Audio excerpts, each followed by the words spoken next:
ரேவதியை நாடு கடத்தும் பிளான். இந்தியாவுக்கே வர முடியாதபடி பாஸ்போர்ட்டை எரிப்பேன். கார்த்திகை தீபம்.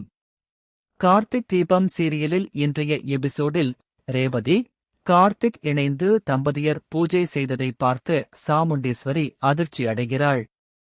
அப்போது சந்திரகலா, ரேவதிக்கு கார்த்திக்குடன் திருமணம் நடந்த எல்லாம் உண்மை தெரிந்துவிட்டது.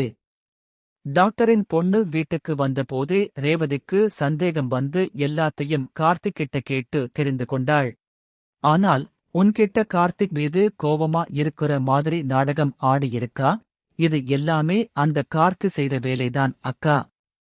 அப்போது சாமுண்டீஸ்வரி நீ சொல்வதும் சரி என்று கனடாவில் இருக்கும் தனது தோழி சினேகாவுக்கு போன் செய்து, என் மகள் ரேவதி ஒரு பொறுக்கியை காதலித்து எனக்கு தெரியாமல் திருமணம் செய்து கொண்டால் அவன்கிட்ட இருந்து அவளை எப்படியாவது காப்பாற்ற வேண்டும்.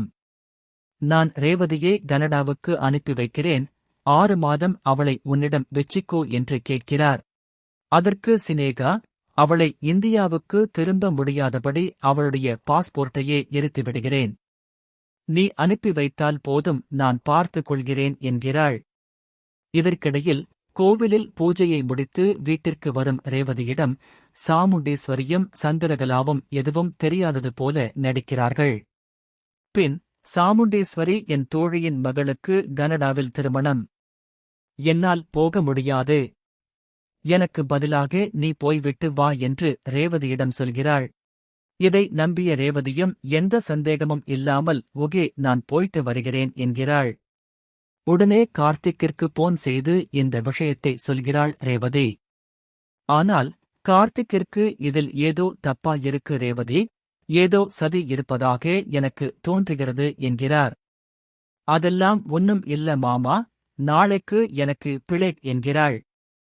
அடுத்த எபிசோடில் ரேவதி உண்மையிலேயே கனடா செல்கிறாரா? கார்த்திக் இந்த சதியை முறியடித்து ரேவதியை தடுக்கிறாரா என்ற பரபரப்பான திருப்பங்களுடன் நாளை என்ன நடக்கப் போகிறது என்று பார்க்கலாம்.